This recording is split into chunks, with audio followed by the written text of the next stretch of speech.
January 28, 2026. Eastern Canada is buried under a record-breaking snowstorm. The day began with a quiet hush, but by sunrise the world outside had transformed. Streets, homes, and entire neighborhoods vanished beneath a relentless, blinding white. This wasn't your average winter inconvenience. It was a paralyzing force, halting daily routines and testing the limits of endurance for millions. It was a heavyweight historic event, one that would be talked about for generations. The storm rolled into Ontario and Quebec, not just dusting the ground, but burying it under mountains of snow. Meteorologists called it unprecedented, and for good reason. Forecasts shattered records, and warnings grew more urgent by the hour. For 2 days, relentless snow transformed cities and towns into alien white-blanketed worlds.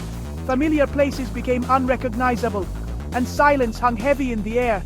It stretched across Ontario and Quebec, affecting millions. Everyone, from CEOs to students, was stuck.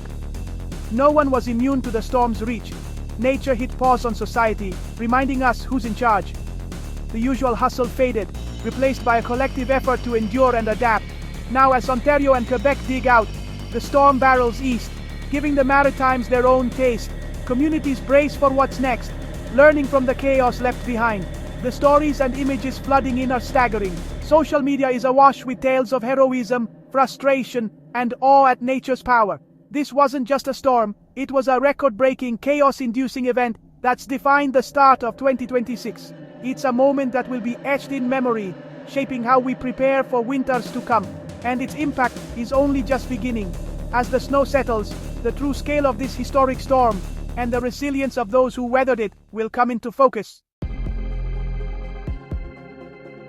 Toronto, a city famous for its ever-changing weather, and residents who love to complain about it, just experienced something truly historic. This wasn't just another winter storm. This was a record-shattering event that left even the most seasoned Torontonians in awe. On January 25th, a staggering 46 centimeters of snow blanketed the city in just 24 hours. That's the most snow ever recorded in a single day at Pearson Airport, Toronto's busiest travel hub, and it brought the city to a near standstill.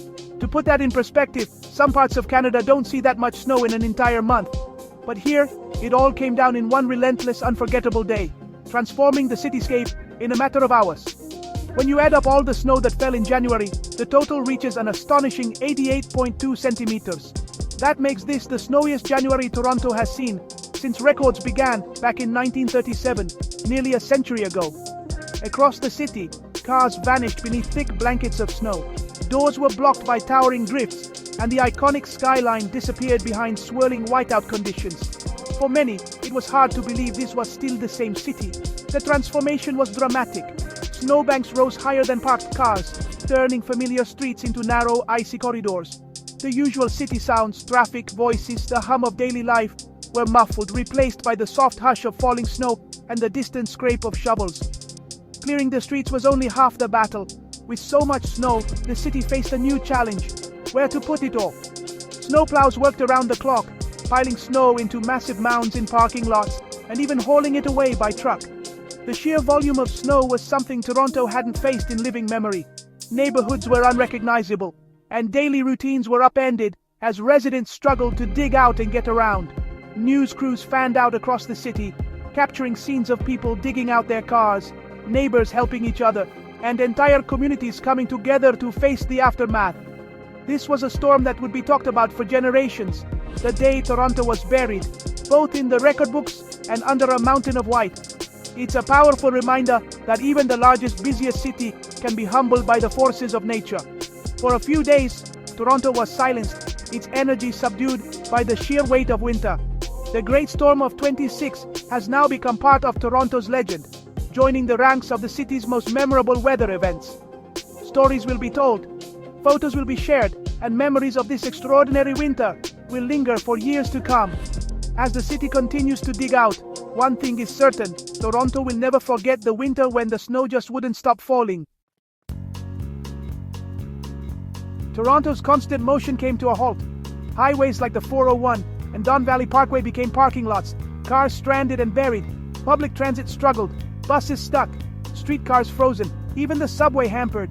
Commuters faced hours-long ordeals, many giving up and seeking shelter. Pearson Airport, a global hub, was thrown into chaos. Hundreds of flights cancelled, thousands stranded. The city's relentless pace was broken. Businesses closed, events cancelled, and silence replaced the usual bustle. For a couple of days, Toronto was held captive by winter. It was a rare moment when the unstoppable city met an immovable storm, and the storm won. Even the best infrastructure couldn't keep up. Nature reminded Toronto who's boss. The storm's first major casualty: schools. Boards across the GTA and southern Ontario closed, buses cancelled, and students got an unexpected snow day. For parents, it meant scrambling to adjust. Safety was the priority. Roads and sidewalks were simply too dangerous. The chaos extended to airports, with thousands of flights disrupted and travel plans upended worldwide. In Quebec, Montreal followed suit, schools closed, travel snarled, and the storm's eastward march continued. The great storm of 2026 was shutting down life, one city at a time. The storm, now re-energized, set its sights on Atlantic Canada. Meteorologists issued warnings as the system gathered moisture from the Atlantic, ready for round 2. Southern New Brunswick braced for up to 25 centimeters, with even higher amounts along the Fundy coast. Prince Edward Island prepared for up to 25 centimeters, knowing island weather can amplify totals. The Confederation Bridge faced high winds and possible closures. Newfoundland too was under warning, 15 centimeters, and blizzard conditions expected. The storm was now a coast-to-coast test of resilience. Nova Scotia prepared for a direct hit. Halifax bracing for up to 40 centimeters and winds reaching 70 kilometers per hour. Schools and universities closed preemptively, and Halifax Airport cancelled dozens of flights. New Brunswick residents stocked up, ready for 20 to 25 centimeters.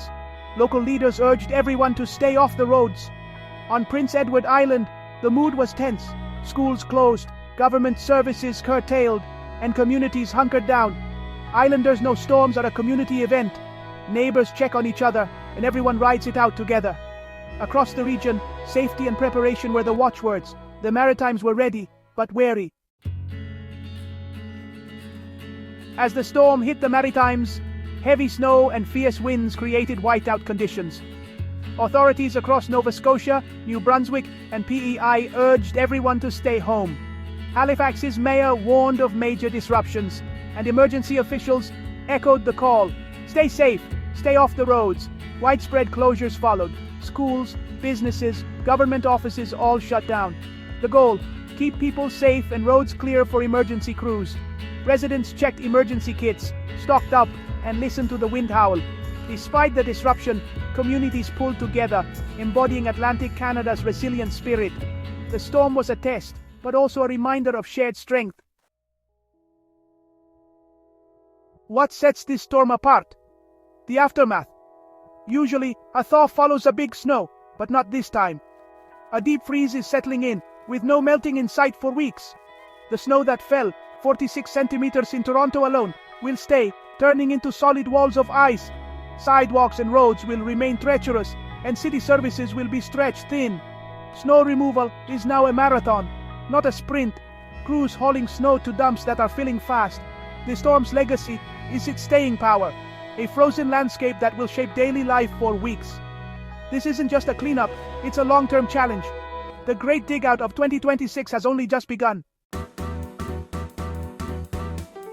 January 28th, Eastern Canada stands in the aftermath of a historic storm, a blizzard that will be talked about for years to come. The landscape is transformed, blanketed in a thick, unyielding layer of snow that stretches as far as the eye can see. From Toronto to Halifax, entire cities are buried beneath record-breaking drifts. Daily routines are upended, businesses shuttered, and the familiar hum of urban life is muffled by the sheer weight of winter. For many, this is the most snow they've ever seen in a single day, and the numbers are staggering. 46 centimeters in Toronto alone, enough to bring the city to a standstill. Airports are filled with stranded travelers, their journeys paused by the storm's relentless force. Schools are closed, with snow piled high against doors and windows, leaving children to watch the world turn white from inside. The deep freeze that follows means this snow isn't going anywhere soon. Streets remain frozen, sidewalks treacherous, and snowbanks grow ever higher as plows struggle to keep up. The chaos of the storm is slowly giving way to the daily grind of living with its consequences. Residents dig out cars and clear walkways while traffic crawls through narrowed, icy roads. Every errand, every commute becomes a test of patience and endurance. Municipal budgets are stretched thin as plows work around the clock. Commuters bundle up and wait for delayed buses and trains. Communities come together, with neighbors and volunteers lending a hand to those in need, proving that even in hardship, the Canadian spirit endures. Yet, amid the struggle, there are moments of joy.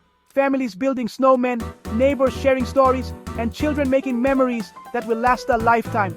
Storms like this become part of our national story. Hardships we overcome, memories we share, and bonds we strengthen. This storm was a great equalizer, a history maker, and a powerful reminder to respect winter's might.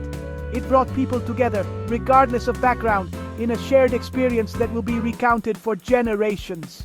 For now, the snowbanks are high, the shovels are out, and Canada is digging in for the long haul. Every cleared path is a small victory, every neighborly gesture a testament to resilience. And for many, the driveway still waits, a silent challenge, a reminder that winter's work is never truly done.